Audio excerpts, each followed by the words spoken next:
ഒറ്റ കാര്യം ഉറപ്പിച്ച് പറയാനുള്ളൂ. ആരെന്ത് പറഞ്ഞാലും ആരോഗ്യ പ്രവർത്തകരുടെ ഭാഗത്ത് നിന്ന് അത്തരത്തിലുള്ള വീഴ്ച, കാരണം സാധാരണക്കാരായ ആളുകൾ വരുന്നതാണ് ആശുപത്രി. ആ ആശുപത്രിയിൽ ഒരു വിശ്വാസത്തിൻ്റെ പുറത്താണ് ഡോക്ടർമാർ. അത് സ്വകാര്യ ആശുപത്രിയാണെങ്കിലും സർക്കാർ ആശുപത്രിയാണെങ്കിലും അതിലൊരു കാരണവശാലും പിഴവുകൾ ഉണ്ടാകാനായിട്ട് പാടില്ല. ആ വ്യക്തികൾ, ആ കുടുംബം അനുഭവിക്കുന്ന വേദനയ്ക്ക് ഒരു എന്ത് പകരം വെച്ചാലും അത് പകരമാവില്ല. അപ്പോൾ ആ നിലയിൽ അത് സർക്കാർ സംവിധാനത്തിലാണെങ്കിലും സ്വകാര്യ ആശുപത്രിയിലാണെങ്കിലും ഒരേപോലെ തന്നെ നമ്മളത് കാണണം. സർക്കാർ സംവിധാനത്തിൽ പ്രത്യേകിച്ചും ഗവൺമെൻറ് അതിന് ഉത്തരവാദിത്തപ്പെട്ടുകൊണ്ട് അതിലാവശ്യമായിട്ടുള്ള നടപടികൾ സ്വീകരിക്കും എന്നുള്ളത് തന്നെയാണ്. ആര് പറഞ്ഞു ഒറ്റപ്പെട്ട സംഭവം? എത്ര വർഷങ്ങൾ ഈ കഴിഞ്ഞ അടുത്ത കാലം നമ്മൾ പരിശോധിക്കൂ. ആലപ്പുഴ മണ്ടൻ മെഡിക്കൽ കോളേജിലായാലും തിരുവനന്തപുരത്തായാലും നെടുമങ്ങാടായാലും എത്രയോ വിഷയങ്ങൾ അല്ല, ആലപ്പുഴയിലെ ഈ വിഷയമാകട്ടെ, അന്നിപ്പോ ഈ സർക്കാർ ചുമതലയേൽക്കുന്നതിന് മുൻപ് ഉണ്ടായിട്ടുള്ള സംഭവം. പക്ഷെ എന്താ, അങ്ങനെയാണെന്ന് പറഞ്ഞിട്ട് ആരോഗ്യ പ്രവർത്തകരെ സംരക്ഷിക്കാൻ ശ്രമിച്ചോ? ഇല്ലല്ലോ. ഇതിൽ നമ്മൾ കാണേണ്ടത് ഒരു പിഴവും ഉണ്ടാകാനായിട്ട് പാടില്ല എന്നുള്ളത് തന്നെയാണ്. ഒരു പിഴവും ഉണ്ടാകാനായിട്ട് പാടില്ല എന്നുള്ളത് തന്നെയാണ്. പക്ഷെ അതിൽ ഒരു കാര്യമേ ഉള്ളൂ, ഞാൻ പറഞ്ഞത് രണ്ട് രീതി പാടില്ല അതിൽ. അതുകൊണ്ട് ഈ രീതിയിലുള്ള വികസന പ്രവർത്തനങ്ങൾ നടത്തുകയും ജനങ്ങളാണ് ഏറ്റവും പ്രധാനപ്പെട്ടത്. അവർക്ക് വേണ്ടിയിട്ടാണ് ആർദ്രം മിഷൻ നമ്മൾ ആവിഷ്കരിച്ചത്.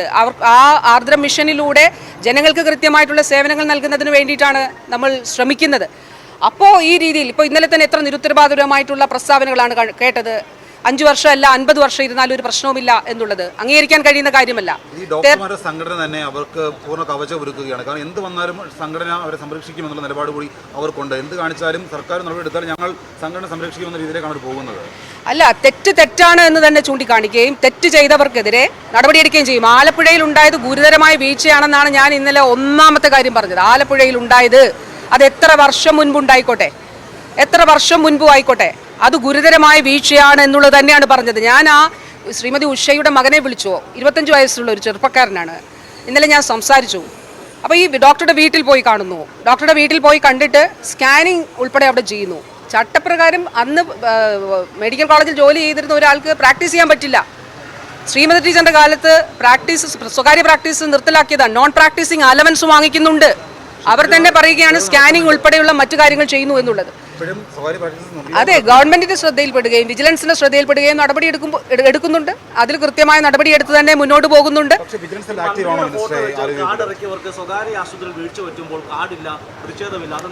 അല്ല, ഞാൻ പറഞ്ഞത് ഇത് തീർച്ചയായിട്ടും കേരളത്തിൽ ആരോഗ്യ മേഖലയിൽ ഇൻവെസ്റ്റ് ചെയ്തിരിക്കുന്ന സ്വകാര്യ ആഗോള കുത്തകകളെ, ആരോഗ്യ മേഖലയിലേക്ക് കടന്നു വന്നിരിക്കുന്ന സ്വകാര്യ ആഗോള കുത്തകളെ സഹായിക്കുന്നതിന് വേണ്ടിയിട്ടുള്ള ശ്രമമാണ്. അതാണ് എനിക്ക് നേരെയുള്ള ആക്രമണമാണെങ്കിലും. എന്തിനാണ് ആക്രമണം? 10 വർഷം മുൻപുള്ള കേരളത്തിൻ്റെ ആരോഗ്യ മേഖലയിലെ സ്ഥിതിയല്ല ഇപ്പോഴുള്ളത്. ഇപ്പോൾ ഈ മാസം തന്നെ ബഹുമാനപ്പെട്ട മുഖ്യമന്ത്രി ഉദ്ഘാടനം ചെയ്യുന്നത് പൂർത്തീകരിച്ച പദ്ധതികൾ.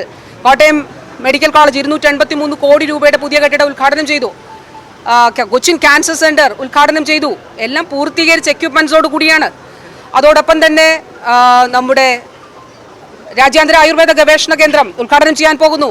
RCC ഉദ്ഘാടനം ചെയ്യാൻ പോകുന്നു. അപ്പോൾ ഇന്ന് രാവിലെ എൻ്റെ വീടിന് നേരെ, ഞാൻ താമസിക്കുന്ന വീടിന് നേരെ അതിക്രമം നടത്തുക, ഗേറ്റ് ഇളക്കുക, അവിടെ നിൽക്കുന്ന ഗാർഡിനെ ആക്രമിക്കുക, ഇത് അവിടെ കൊണ്ടുവന്ന് റീത്ത് വെക്കുക, ഇത് അതേപോലെ തന്നെ അവർ പണിത കെട്ടിടമാണ് 2012 എന്ന് ജില്ലാ കളക്ടർ പറയുന്നു. ഇവരുടെ സമരം ഏത് രീതിയിലുള്ള സമരമാണ്? അപ്പോൾ കേരളത്തിലെ ജനങ്ങൾ ഇത് കാണുന്നുണ്ട് എന്നുള്ളതാണ്. ഇത് ജനപക്ഷത്ത് നിൽക്കുന്ന സമീപനങ്ങളും ഇടപെടലുകളും. പക്ഷേ പോലീസിന്റെ വീഴ്ച, 2 പോലീസ് ഉദ്യോഗസ്ഥർ ചികിത്സയിലാണ്. പോലീസിന്റെ വീഴ്ച എന്ന് പറയുന്നത് ശരിക്കും യൂത്ത് കോൺഗ്രസിന് അതിക്രമമല്ലേ പറയേണ്ടാത്തൊരു കാര്യം? അല്ല, അത് പറയില്ലല്ലോ. കാരണം ഇത് വളരെ പ്ലാൻഡ് അല്ലേ. അതുകൊണ്ടാണ് ഞാൻ പറഞ്ഞത് ഇത് VD സതീശൻ്റെ നേതൃത്വത്തിൽ നടത്തിയിട്ടുള്ള ആക്രമണമാണ്. അതിന് ചില മാധ്യമങ്ങൾ കൂട്ടുനിൽക്കുന്നുണ്ട്, അല്ലെങ്കിൽ അതിന് ഈ രീതിയിലാണെന്ന് തെറ്റിദ്ധരിപ്പിക്കാൻ വേണ്ടിയിട്ട് ശ്രമിക്കുന്നുണ്ട്. ഇപ്പോൾ ഞാൻ തന്നെ കഴിഞ്ഞ ദിവസം നിയമസഭയിൽ അവതരിപ്പിച്ച ഒരു കണക്കുണ്ട്. അന്നത്തെ ആരോഗ്യമന്ത്രി ശിവകുമാർ കൊടുത്ത കണക്കാണ്. ആ 4.5 വർഷത്തിനിടയിൽ കേരളത്തിലെ സർക്കാർ ആശുപത്രികളിൽ മരണപ്പെട്ട ഗർഭിണികളായിട്ടുള്ള സ്ത്രീകളുടെ എണ്ണം 930. എൻ്റെ കയ്യിൽ ആ കണക്ക് കിടപ്പുണ്ട്. ആ വിത്ത് ഡോക്യുമെൻ്റ് ആണല്ലോ. അതായത് നിയമസഭയിൽ വന്ന, നിയമസഭയ്ക്ക് മുൻപാകെ വന്ന ഉത്തരമാണ് അതിലുള്ളത്. അപ്പോൾ തീർച്ചയായിട്ടും ആധികാരികമായിട്ട് കൊടുക്കുന്നതാണല്ലോ. 930 പേർ മരണപ്പെട്ടു എന്നുള്ളതാണ് അതിൽ കാണിക്കുന്നത്. അപ്പോൾ ഈ കാലഘട്ടത്തിൽ ഞാൻ പറഞ്ഞതുപോലെ ജില്ലാ ആശുപത്രികളിൽ ഹൃദ്രോഗ ചികിത്സാ വിഭാഗം കൊണ്ടുവന്നു, ട്രാൻസ്പ്ലാന്റേഷൻ ഉൾപ്പെടെ ജില്ലാ ആശുപത്രികളിൽ കൊണ്ടുവന്നു, അപൂർവ രോഗ ചികിത്സയ്ക്കുള്ള സൗജന്യ ചികിത്സാ പദ്ധതി സർക്കാർ ആശുപത്രികളിൽ കൊണ്ടുവന്നു.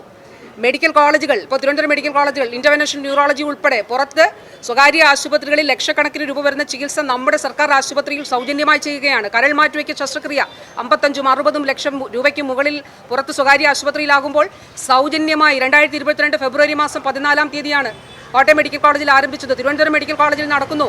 ഇപ്പോൾ institute of organ transplantation Kozhikode ആരംഭിച്ചു. ഡയാലിസിസ് യൂണിറ്റുകൾ പ്രാഥമിക ആരോഗ്യ തരം മുതൽ അത് കുടുംബാരോഗ്യ കേന്ദ്രങ്ങളാക്കി ഉയർത്തി.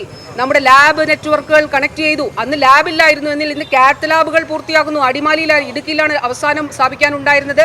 ആ അടിമാലിയിലുള്ള കാത്ത് ലാബും പൂർത്തിയാവുകയാണ്. അത് മാത്രമോ, ഇങ്ങനെയൊക്കെ ചെയ്തിട്ട് നാഷണൽ സ്റ്റാറ്റിസ്റ്റിക്കൽ സർവേ ഓഫീസിന്റെ കണക്ക് പ്രകാരം 75ാമത് റിപ്പോർട്ടും 79ാമത് റിപ്പോർട്ടും നമ്മൾ കണക്കിലെടുക്കുമ്പോൾ 23,000 എന്നുള്ള ചികിത്സാ ചെലവ് നഗരത്തിലേത് 13,000 കുറയുന്നു. 17,000 എന്നുള്ളത് റൂറൽ മേഖലയില് 10,000 കുറയുന്നു. അപ്പോൾ ചികിത്സാ ചെലവ് കുറയുകയാണ് എന്നുള്ളതാണ് കാണുന്നത്. അതിന് ഏറ്റവും നല്ല ഉദാഹരണം നിങ്ങളുടെ ചുറ്റുമുള്ള ഈ ആശുപത്രികളാണ്. ഇപ്പം നിങ്ങൾ കോന്നി മെഡിക്കൽ കോളേജിനെ കുറിച്ച് പറയുന്നു. ഈ കോന്നി മെഡിക്കൽ കോളേജ് അവിടെ വിദ്യാഭ്യാസം കൊണ്ടുവന്നത് അവിടെ 4 മെഡിക്കൽ കോളേജുകളിലാണ്. മറ്റത് കല്ലിട്ടിട്ട് പോവുകയാണ് ചെയ്യുന്നത്. 4 മെഡിക്കൽ കോളേജുകൾ വയനാട്, കാസർഗോഡ്, കോന്നി, ഇടുക്കി കൊണ്ടുവന്നത് ഈ സർക്കാരാണ്. ഇവിടെ ഒരു നഴ്സിംഗ് കോളേജ് പ്രവർത്തിക്കുന്നുണ്ട് പത്തനംതിട്ടയിൽ, പുതുതായിട്ട് കൊണ്ടുവന്നതാണ്. 7 ഗവൺമെന്റ് നഴ്സിംഗ് കോളേജുകൾ. 491 ആയിരുന്ന BSc നഴ്സിംഗ് സീറ്റുകളുടെ എണ്ണം 1200-ലധികമാക്കി. അപ്പോൾ തീർച്ചയായിട്ടും ആക്രമണം നടത്തും എന്നൊക്കെ പറഞ്ഞ് എന്നെ നടക്കാൻ അനുവദിക്കില്ല എന്നൊക്കെ പറഞ്ഞാൽ ഞാൻ ഇതുവഴി നടന്നു തന്നെ പോകും പുറത്തൂടെ. ഞാൻ ജനിച്ചു വളർന്ന നാടാണ്, ഞാൻ ഇവിടെ നടന്നു തന്നെ പോകും.